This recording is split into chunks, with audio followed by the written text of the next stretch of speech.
नमस्कार दोस्तों, इस वीडियो में मैं पिछले मंथ का यानी मई 2023 का मेरा पीएनएल तो शेयर करने वाला ही हूँ। उसके साथ साथ मैंने जो कुछ स्टॉक्स का अपडेट आप लोगों के साथ दिया था यहाँ पे कुछ दिन पहले, 2 वीक पहले यहाँ पे 10 स्टॉक का एक लिस्ट मैंने for swing trading purpose, analysis purpose, learning purpose के लिए आप लोगों के साथ शेयर किया था। उसमें से 2-3 स्टॉक्स का करंट पोजीशन क्या है उसका फ्यूचर क्या है, फ्यूचर में क्या स्ट्रेटेजी रहेगा, वो भी ये सब मैं डिस्कस करूंगा। न्यू स्टॉप लॉसेस वगैरह वो सब डिस्कस करूंगा। तो वीडियो बहुत ही इंफॉर्मेटिव होने वाला है। और मई महीने में मेरा क्या गलती था वो भी मैं डिस्कस करूंगा। कौन सा चीज़ अच्छा गया वो भी डिस्कस करूंगा। और जून महीने में मैं कौन से चीज़ के ऊपर ज़्यादा फोकस कर रहा हूं उसके ऊपर भी ध्यान दूंगा, मतलब आप लोगों के साथ शेयर करूंगा। तो चलिए वीडियो को शुरू करते हैं। पहले देखिए 1 मई तो 19 में, तो यहाँ पे आप देख सकते हैं 1 मई तो 19 में। चलिए मैं थोड़ा सा पहले रिफ्रेश कर देता हूँ। 24 में तो ये चेंज हुआ, तो 31 मई तक मैं कर लेता हूं। तो 31 मई तक अगर आप देखेंगे इस अकाउंट में देख सकते हैं 1 लाख प्रॉफिट हुआ था। लेकिन ठीक है, टोटल कैपिटल कितना था वो भी मैं डिस्कस करूंगा। लेकिन पहले सुन लीजिए, 1 लाख का प्रॉफिट हमने हुआ था और चार्जेस और ब्रोकरेज अगर आप माइनस करेंगे तो नेट बेसिस में आपका 76,000 का प्रॉफिट आप लोगों के सामने है। कितना लेकिन एक डिस्क्लेमर या एक बात मैं बोलना चाहता हूँ, जस्ट ये मोटिवेशनल पर्पस के लिए कर रहा हूँ। कुछ ऐसा नहीं है कि कुछ मैं प्रूव करना चाह रहा हूँ या दिखाने के लिए, बिल्कुल भी नहीं। क्योंकि ये एक जर्नी चालू हुआ है। आप लोग जो जानते हैं, इस चैनल में मैं एक सीरीज़ चालू किया हूँ मई महीने से, जहाँ पे कुछ पैसे लेके हम लोग एक लॉन्ग टर्म बेसिस में ट्रेडिंग करने का प्लानिंग कर रहे हैं। और उसमें हम लोग जो भी आपका पीएनएल वगैरह रहेगा मंथली बेसिस में या बाई वीकली बेसिस में आप लोगों के साथ शेयर करने वाला हूँ। उसका जो लर्निंग क्या है वो आप लोगों के साथ शेयर करने वाला हूँ। तो लर्निंग के ऊपर आऊँगा। पहले तो 76, और यहाँ पे कितना कैपिटल था। कैपिटल 125K इतना था, यानी 1,25,000 के आसपास हमारा कैपिटल था। उसमें ये प्रॉफिट जो आप देख रहे हैं वो आया था। ठीक है, ये तो हो गया। तो लगभग 60 to 61% ये प्रॉफिट को, अगर नेट पीएनएल को पकड़े तो 61%, और अगर आप इसको पकड़ेंगे तो और भी प्रॉफिट एंड लॉस ज़्यादा हो सकता है, लेकिन उसमें हम ध्यान नहीं देंगे। एक चीज़ आप ध्यान में रखिएगा कि कैपिटल कितना है वो भी मैं एक बार दिखा देता हूँ। उसके बाद नेक्स्ट मंथ के लिए मेरा क्या मतलब प्लानिंग रहेगा वो मैं डिस्कस करूंगा। और कल के बाजार के लिए निफ्टी, बैंक निफ्टी और फिन निफ्टी का कल एक्सपायरी है, क्या रहने वाला है वो मैं डिस्कस करने वाला हूं। तो चलिए पहले तो क्विकली, बहुत ही क्विकली मैं लेजर स्टेटमेंट आप लोगों के साथ शेयर कर देता हूं। यहाँ पर भी मैं कस्टम में आ जाता हूं। यहाँ पे तो कस्टम के लिए मैं 25 मई मान लीजिए चूज़ कर लेता हूँ, जून नहीं। देखते हैं, यहाँ पे नहीं दिखाएगा तो इसको हटा देते हैं। मई 25 मई नहीं, सॉरी अप्रैल, क्योंकि मई महीने का मैं जानूंगा तो अप्रैल से। ओके, तो ये मैं पहले भी आप लोगों के साथ ऑलरेडी किया हूँ। रनिंग बैलेंस में देखिएगा -2000 बैलेंस था, यानी ज़ीरो लेके ही मैंने चालू किया, आप बोल सकते हैं। पहले जो भी ये नया अकाउंट है तो पहले मैं थोड़ा बहुत परमुटेशन, कम्बिनेशन या टेस्टिंग वगैरह रहता है, वो सब करने के चक्कर में जो भी ब्रोकरेज गया ये गया, तो ज़ीरो से मैं स्टार्ट किया मई महीना। आप लोग जानते हैं कि यहाँ पे पहले जो मैं फंड रिसीव्ड मीन्स जो बैंक से लिया गया, तो पहला जो है वो है 25,000 रुपीज़। उसके बाद फंड रिसीव्ड 8,000 रुपीज़। बाद बाकी जो आप देख रहे हैं ये MTF, ये जो बिग अमाउंट कुछ देख रहे हैं ये MTF का ट्रांजैक्शन का है। जो MTF मतलब डिलीवरी में भी मार्जिन लेके आप काम कर सकते हैं, उसका प्लस माइनस। तो ये मत समझिए कि ये कोई बैंक से लिया गया है, सिर्फ फंड रिसीव जो है वही आपका बैंक से ट्रांसफ़र किया गया है। तो 25,000, 8,000 मैं धीरे धीरे स्क्रॉल कर रहा हूँ, अब देख लीजिएगा। उसके बाद अगर फंड रिसीव्ड अगर आप देखेंगे, नेक्स्ट फंड रिसीव्ड ये 19,000 का। उसके बाद फंड रिसीव्ड आपका है 50,000 का, ये वाला। और उसके बाद जो फंड रिसीव्ड लास्ट 25,000, बस इतना ही। तो कैलकुलेट करके देखिएगा, -2,000 अगर निकाल देंगे जो लेके हम स्टार्ट किए थे, तो लगभग 1,25,000 रुपये। और मैं स्क्रॉल करके ऊपर जा रहा हूँ धीरे धीरे, देखिए कोई फंड रिसीव्ड बोल के कोई भी नहीं है। ओके, फंड रिसीव बोल के कोई नहीं है। तो चलिए, ये ट्रांसपेरेंटली सब कुछ दिखा दिया। अब आते हैं कि कौन सा चीज़ अच्छा गया। तो 1,25,000 से लेके 61% हम लोगों का प्रॉफिट रहा, जो कि बहुत ही अच्छा माना जाएगा। अब ये क्यों हुआ, इसका एक मेन कारण है। जो लोग इस चैनल को फॉलो करते हैं वो लोग जानेंगे, मैं एक वीडियो में वो बताया था। फिर भी अगर आप लोगों को याद है या आप लोगों को क्या लगता है क्यों ये हुआ, वीडियो को प्लीज़ पॉज करके नीचे आंसर दीजिए, उसके बाद वीडियो को देखिए, मैं आंसर बोलूँगा। चलिए, दे दिया ने अपना आंसर। तो क्यों हुआ, अगर आप पुराने वीडियो मेरे देखेंगे, जब मैं ये चैलेंज सीरीज चालू किया था, तब मैंने मेरा जो ROI, रिटर्न ऑन इन्वेस्टमेंट, मैं सिर्फ 5 to 10% एक टारगेट नहीं, मतलब एक जस्ट दिमाग में रख के हमने चालू किया था कि 5 to 10% भी अगर आ जाए तो बहुत है। हालांकि मैं मेरा ROI जानता हूँ, क्योंकि मैं आज तो नहीं 10-12 साल से मैं ट्रेड कर रहा हूँ, 14 ईयर्स में इस फील्ड में हूँ, 10-12 साल में एक्टिवली हूँ। तो मैं जानता हूँ मेरा ROI क्या है, क्योंकि मेरा भी पहला 2-3 साल लॉस हुआ, उसके बाद 2 साल लगा सीखने में, उसके बाद सब कुछ हुआ। एक दिन में सब कुछ नहीं होता है, ठीक है। तो मैं ROI जानता हूँ, लेकिन फिर भी मैं जो अपने आप को टारगेट या बैक ऑफ द माइंड जो चिंता था, मेरा जो थिंकिंग था, वो था कम करना। 5 to 10% इज़ इनफ।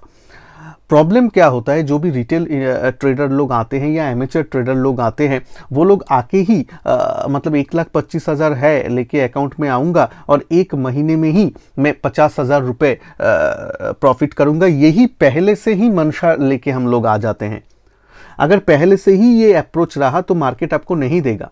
अगर आप कम करके रियलिस्टिक मतलब रियलिटी को समझते हुए चीज़ों को प्लानिंग करेंगे, तो मार्केट आप जो जितना प्लान किए थे उससे ज़्यादा आपको देके जाएगा, ठीक है। ये मेरा एक्सपीरियंस से मैं बोल रहा हूँ, क्योंकि ज़्यादा अगर आप प्लान करेंगे, आप अननेसेसरी अपने ऊपर प्रेशर क्रिएट कर रहे हैं। और एक चीज़, जो लोग एकदम नए आ रहे हैं जस्ट सीखने के लिए, पहले ही 6 महीना हुआ है, ये हुआ है, तो आप अभी लर्निंग फेज में हैं, तो लर्निंग फेज में अर्निंग के ऊपर या परसेंटेज के ऊपर फोकस ही नहीं करना है। उस टाइम अगर आपका 0% आए तो भी अच्छा है, क्योंकि आप कैपिटल प्रोटेक्ट कर रहे हैं। और लर्निंग फेज में 95% लोग या 99% लोग अपना जो लर्निंग कैपिटल है उसको लॉस करते हैं। तो अगर आप लर्निंग कैपिटल को एटलीस्ट प्रोटेक्ट भी कर रहे हैं या प्रोटेक्ट भी कर पा रहे हैं, तो आप बहुत बहुत अच्छा कर रहे हैं। इसके ऊपर ध्यान दीजिए। एक बार सीख जाएंगे, 6 महीने 1 साल सीख जाएंगे रह के, उसके बाद आप परसेंटेज को इंक्रीज करने के लिए सोचिए, उसके बाद आप अर्निंग के ऊपर धीरे धीरे फोकस कीजिए। लेकिन पहले ही जब आएंगे तभी आप लर्निंग कैपिटल से अर्निंग करने के लिए सोचेंगे, वो थोड़ा सा जल्दबाजी हो जाएगा, या अपने आपके ऊपर ज़्यादा प्रेशराइज आप कर देंगे। और ऑप्शन ट्रेडिंग में स्पेशली अगर आप ज़्यादा प्रेशराइज अपने आप पे कर दिए, या स्विंग ट्रेडिंग में भी, तो आपका जो डिसीजन लेने का कैपेबिलिटीज़ है वो ठीक से काम नहीं करेगा। आप पोजीशन साइज गलत ले लेंगे तो आपका डिसीजन करेक्ट हुआ, मार्केट का आपका डायरेक्शन में भी जाए तो भी आपका पोजीशन साइज के चलते आपका लॉस होने का ज़्यादा गुंजाइश रहेगा। कमेंट बॉक्स में कमेंट ज़रूर कीजिएगा, ऐसे ही आप लोगों के साथ हो रहा है या नहीं, ठीक है। तो चलिए, ये तो हो गया चीज़, मेन जो कारण है। उसके साथ साथ क्या मैं जून महीने में फोकस करने वाला हूँ अच्छा करने के लिए, वो मैं थोड़ा सा बोल देता हूँ। और वीडियो को प्लीज़ लाइक कर दीजिएगा, क्योंकि ट्रांसपेरेंटली मैं आप लोगों के साथ ये सब शेयर कर रहा हूँ। लाइक कर दीजिएगा, और चैनल में नए हैं तो चैनल को सब्सक्राइब करके बेल आइकन को ज़रूर प्रेस कर दीजिएगा, ताकि मैं अपडेटेड वीडियो जब भी लाऊं वो आप लोगों के पास आ जाए। जून महीने में मेरा अगर देखेंगे, मेरा इस महीने में जो लोग कैलेंडर वो देखे हैं, मेरा 8 लूजिंग डे यानी रेड डे था और लगभग 14 ग्रीन डे था। उसके बावजूद भी नेट बेसिस में 76 के प्रॉफिट इज़ गुड। बट मेरा जून महीने में जो टारगेट रहेगा, ये रेड डे को या परसेंटेज वाइज रेड डे को कम करने के मेरा प्लानिंग रहेगा। ये अपने आप में एक गोल दिया हूँ, तो देखते हैं क्या होगा। जून महीने के एंड में फिर से मैं आप लोगों के साथ शेयर करूँगा। सॉरी। तो अब आ जाते हैं नेक्स्ट चीज़ में कि कल के लिए प्लानिंग या कल फिन निफ्टी का एक्सपायरी है उसके लिए प्लानिंग। उसके साथ साथ मेरा जो ये जो वीडियोस में 2 वीक पहले जो मैं एक वीडियो करके शेयर किया था, उसमें तब शायद टाटा मोटर्स मैंने बोला था। टाटा मोटर्स आपका तब चल रहा था 511 520 इसके आसपास। आप देख ही सकते हैं टाटा मोटर्स में कितना अच्छा ब्रेकआउट आया है उसके बाद और आराम से ये 540 पहुंच गया। तो जो लोग अगर पोजीशन है, अब स्टॉप लॉस 530 में या 535 में हम लोगों को ले जाना है। तो होप आप लोगों को वो ये जो सिलेक्शन करके एक लिस्ट बना के मैंने आप लोगों को दिया था जस्ट फॉर लर्निंग पर्पस के लिए कि आप लोग खुद से एनालिसिस कीजिए, वो आप लोगों को अच्छा लगा होगा। तो प्लीज़ कमेंट कीजिएगा, एक लाइक कर दीजिएगा, ताकि मैं ऐसा वॉच लिस्ट और भी ज़्यादा आप लोगों को स्टॉक कवर करके दूँ। ठीक है। और जस्ट यहाँ पे डिस्क्लेमर, कोई बाई सेल होल्ड रिकमेंडेशन नहीं है। ये जस्ट फॉर लर्निंग पर्पस है कि आप लोग सीखिए, जानिए, एनालिसिस कीजिए, उसके बाद खुद से डिसीजन लीजिए या फिनेंशियल एडवाइजर से एडवाइस लेके काम कीजिए। BEL आज 118 होके आया है। मैं थोड़ा सा प्रॉफिट बुक किया हूँ, एज अ पर्सनल होल्डिंग में मेरा था। मैं आप बोला था 110 में मेरा एंट्री था, फर्स्ट एंट्री। तो 110 में मेरा एंट्री था। 110 के बाद आज 118 हुआ, लगभग 5-6% के आसपास प्रॉफिट अच्छा माना जाएगा इस कुछ दिनों में। और BEL को भी आप लोगों के साथ मैंने शेयर किया था, उस दिन एक अच्छा ब्रेकआउट दिया है, तो ठीक है। हेल आप लोगों के साथ जब शेयर किया था तब जानते ही हैं कौन सा लेवल में था, ये सब लेवल में था, और आज देखिए नया लाइफ हाई बना दिया। ऐसे ही होता है कि एक बुल रन में जब स्टॉक चलता है तब बाई ऑन डिप्स या कुछ करेक्शन आए तो उसमें एंट्री करना चाहिए, जिसका कि मतलब मौका कभी कभी स्टॉक देता है। तो 2 वीक पहले वीडियो जो लोग फॉलो किए हैं या देखे हैं वो लोग तो अच्छी तरीके से वो समझेंगे। तो होप आप लोगों को ये सब अच्छा लगा है। तो नया लिस्ट में जैसे ही कोई नया स्टॉक आता है मेरा रडार में, मैं लर्निंग पर्पस के लिए आप लोगों के साथ शेयर ज़रूर करूंगा। अब आ जाते हैं कल के लिए प्लानिंग। तो उसमें और इंजीनियर्स इंडिया ये तो जानते ही हैं 100 रुपये के आसपास बोला था, वो 110 रुपये होके आया है, तो 10% वहाँ पे भी मुनाफा है। तो लगभग सब कुछ अच्छा गया। लेकिन जो लोग स्पेशली ऑप्शंस के ऊपर काम करते हैं उन लोगों के लिए निफ्टी 50 में अगर कल के लिए या रिसेंट टर्म्स में हम लोग प्लानिंग करेंगे, तो वो प्लानिंग के लिए कल के लिए जो इम्पोर्टेंट लेवल है वो है 18,600 से लेके 650। ये कंजेशन जोन है। ये कंजेशन जोन के ऊपर अगर टिके तो ही हम फ्रेश बाइंग के लिए सोच सकते हैं, नहीं तो इस कंजेशन जोन में नहीं। हाँ, कंजेशन जोन में ट्रेड कर रहे हैं, दूर का आपने कॉल सेल कर दिया, थोड़ा सा थीटा डीके लिया, वो अलग बात है। वो करते ही 650 के ऊपर जैसे ही चला जाए वो कॉल सेल से निकल जाना है। ये भी स्ट्रेटेजी रहना चाहिए। 650 के ऊपर भाई कॉल सेल में नहीं रहना है।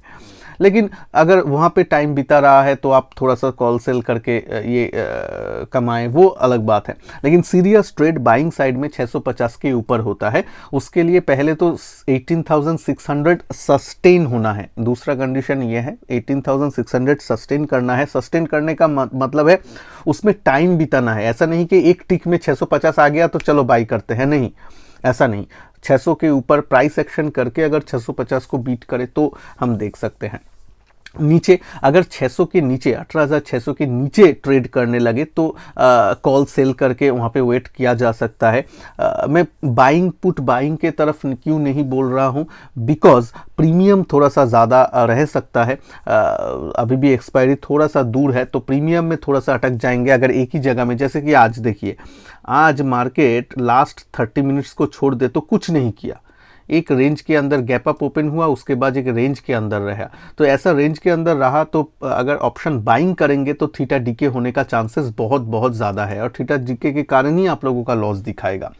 तो उसके उसके ऊपर थोड़ा सा ध्यान दीजिएगा। नीचे की तरफ लेवल, नीचे की तरफ फर्स्ट लेवल जो उसको देखना है वो है 18,550 टू 575। एकदम छोटा रेंज जिन लोगों को चाहिए तो एकदम छोटा रेंज जो है वो 18,550 टू 575। नीचे अभी भी जो बिग लेवल है, जो लेवल सपोर्ट की तरफ एक स्ट्रॉन्ग सपोर्ट है फिलहाल के लिए, फर्स्ट स्ट्रॉन्ग सपोर्ट वो है 18,450। क्यों? यहाँ से ही ब्रेकआउट पहली बार आया था। ओके, यहाँ पे सपोर्ट लेके उठा था, वो अब डेली कैंडल में आपको आ जाएगा। ये जो लेवल है 18,450, आप देखेंगे यहाँ पे रेजिस्टेंस लिया था, यहाँ पे पहले रेजिस्टेंस हुआ था, उसके बाद नीचे आया, उसके बाद यहाँ पे ही इस कैंडल में देखिए ये जोन में वो ब्रेकआउट दिया था ये 450 से।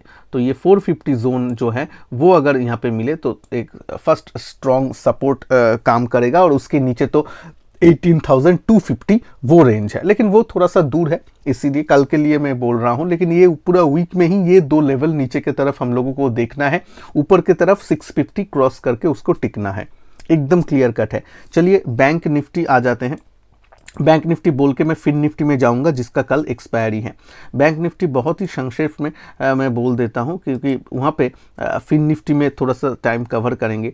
यहाँ पे देखिए, यहाँ पे दो लेवल इंपॉर्टेंट है। ऊपर की तरफ जो लेवल मैं इंपॉर्टेंट दिख रहा हूँ वो है 44,260, प्लस माइनस 20-25 पॉइंट कर लीजिएगा, इतना बड़ा इंडेक्स है। 44,260 के ऊपर उसको सस्टेन करना है। जब सस्टेन करेगा तब भी हम उसको देखेंगे, नहीं तो नहीं, ठीक है। बाइंग के साइड में उसके ऊपर ही नीचे अगर 44,000 सस्टेन कर रहा है तो ठीक, वो फर्स्ट लेवल है। अगर नीचे 44,000 का नीचे आ रहा है तो मेन है 43,700, ये जोन 43,700, ये जोन थोड़ा सा स्ट्रॉन्ग सपोर्ट है। ये जोन अगर टूट जाए तो थोड़ा सा मुश्किल है, तो ये जोन हम लोग देखेंगे नीचे की तरफ और ऊपर की तरफ 44,260। चलिए अब आ जाते हैं फिन निफ्टी में। फिन निफ्टी में देखिए, मैं दो लाइन और दे देता हूं। कल जो दो गोल पोस्ट है वो है 19,500 और 19,400। ये दो गोल पोस्ट है। क्यों? 19,500 में कॉल राइटर्स एक्टिव है और 19,400 में पुट राइटर एक्टिव है। हाँ, कल कैसे बाजार ओपन होते हैं उसके ऊपर डिपेंड करेगा, लेकिन फिलहाल के लिए तो ऐसा ही स्ट्रक्चर है। जब ये वीडियो बन रहा है तब अगर यूएस मार्केट देखेंगे तो फ्लैट है, आपका डाउ जोन्स 100 पॉइंट माइनस है, लेकिन आपका S&P और नैस्डैक पॉजिटिव में है। यूरोप थोड़ा सा नेगेटिव में क्लोज दिया है, ठीक है। तो क्यों? अभी देखिए, अभी तो दो गोल पोस्ट है, इसके अंदर अगर जब ट्रेड करेगा तब नथिंग टू डू, कुछ कर नहीं सकते हैं, कुछ करना भी नहीं है। दूर का कॉल सेल करके रखे, थोड़ा सा प्रीमियम कमा लिए, दैट इज डिफरेंट, ठीक है। सीरियस ट्रेड कुछ नहीं होता है।